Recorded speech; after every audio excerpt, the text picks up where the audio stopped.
이 박석이라고 우리 삼도라고 그래서 길에도 깔려져 있는데, 제가 학창시절 다닐 때 이 울퉁불퉁한 게 왜 그런 거냐 물어봤는데, 그 빛의 난반사를 이용해서 눈부심을 없애게 했다. 제가 건축을 실물 들어가서 계속 설계를 하면서 빛 번짐 때문에 했다고 보기는 어렵다는 게 제 결론이에요. 소설 쓰는 건축가 백희성입니다. 오늘도 달라 채널 시작하겠습니다. 오늘은 종묘의 박석에 대한 이야기를 할 거예요. 여러분들 종묘 잘 아시나요? 네. 근데 종묘가 어떤 건물인지 모르는 어린 친구들도 굉장히 많더라고요.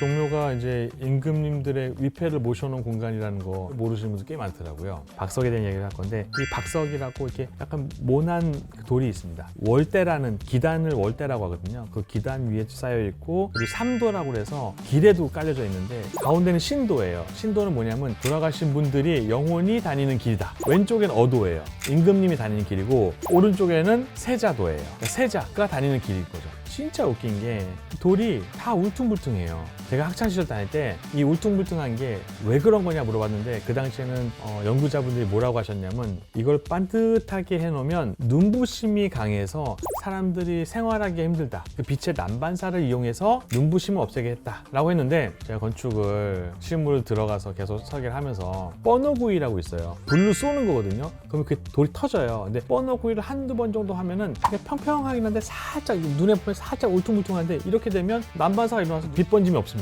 근데 여기에 있는 돌들은 거의 홍뚜기 수준이에요. 뭐냐면 거의 깨가지고 약간 울퉁불퉁하게 만든 정도 수준이에요. 단순히 빛 번짐 때문에 했다고 보기는 어렵다는 게 제 결론이에요. 우리가 기술력이 정말 부족했을까요? 기다랗게 쫙 해서 수평으로 하는 건축이 이게 쉬운 게 아닙니다. 피사의 사탑 아시죠? 피사의 사탑 일부러 기울은 거 아니에요? 집안 치마 때문에 기울어진 거예요. 그러니까 오랜 시간이 지나면 이 건물이라는 게 수평을 유지하기가 진짜 어렵습니다. 다시 말해서 종묘는 정말 토목 기술도 어마어마한 하이테크 기술력이 집약되어 있는 건축물인데, 근데 왜 삼도 그리고 월대는 이렇게 만들었냐? 이상하지 않나요? 의도된 삼도 아닐까요? 저는 성리학 시대 때 조선을 이렇게 설명합니다. 임금마저도 성리학자가 되어야 되는 게 조선의 성리학적 이상국가예요. 성리학자가 되기 위해서는 임금에게 가장 필요한 게 뭘까요? 임금은 어때요? 위치가 무소불위의 권력이잖아요. 이 임금에게 성리학적 덕목에 가르치려고 한다고 하면 저는 겸허함 같아요.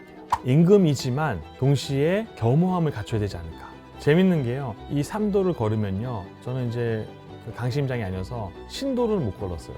무서워서. 그래서 저는 이제 어도로 걸어봤는데, 걸으면서 제가 신발이 걸려 넘어질까봐 계속 눈이 어디를 향했냐면요, 바닥을 향했어요. 조그만 의자가 있어서 앉아서 있는데 사람들이 다들 고개를 이렇게 숙이고 걸어가고 있는 거예요. 근데 그 모습이 꼭 되게 겸손해 보이더라고요. 그때 알게 됐어요. 아, 이게 어쩌면 임금에게 고개를 숙이게 하려고 하는, 건축물을 통해서 겸허함을 가리키려고 하는 게 아니었을까. 근데 이게 어디서 시작되냐면, 세상의 이념이 바뀌고 왕조가 바뀌어도 정말 신기한 건 건축물에 있었던 건축 요소들은 거의 그대로 전달되어 옵니다. 조선은 성리학이죠. 고려는 뭐였죠? 불교였죠. 고려시대 때 사찰들 가보면 누화진입이라는 게 있어요. 그 누각 밑에 들어가는 건데, 누화로 들어갈 때 그 누각 밑에 공간이 좁아서 사람이 고개를 숙이고 지나가야 돼요. 그래서 누화진입이에요. 그러니까 사람들이 본당에 오를 때 혹은 탑을 보러 올라갈 때 고개를 숙이고 올라가라. 또 하나는 사찰의 오래된 계단들 보면 반듯한 계단도 있지만 울퉁불퉁한 계단도 많아요.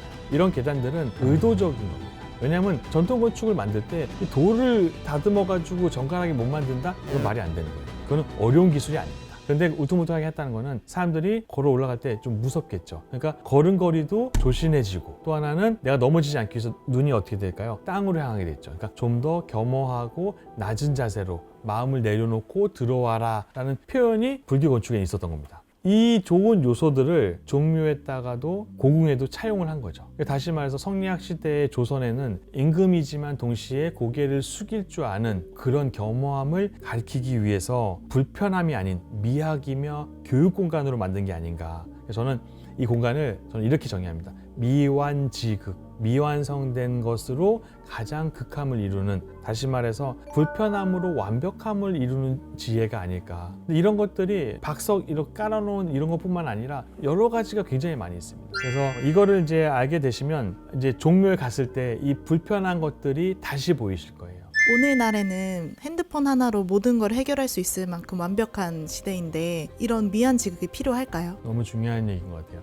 미완지극은 왜 존재하는 걸까요? 요즘에 핸드폰 안에 모든 세대 다 있죠. 이걸 주식도 다 하고 다 하죠. 뭐 업무도 다 하고 다 하는데 근데 이 핸드폰을 가만히 하다 보면 내가 보이지 않지 않나요? 그러니까 나를 인지하기가 너무 힘들어요. 그냥 뭐 쇼츠 같은 것도 막 저도 가끔씩 보는데 잠깐 방심하고 보면 1시간 지나 있어요. 내가 없어지는 거잖아요.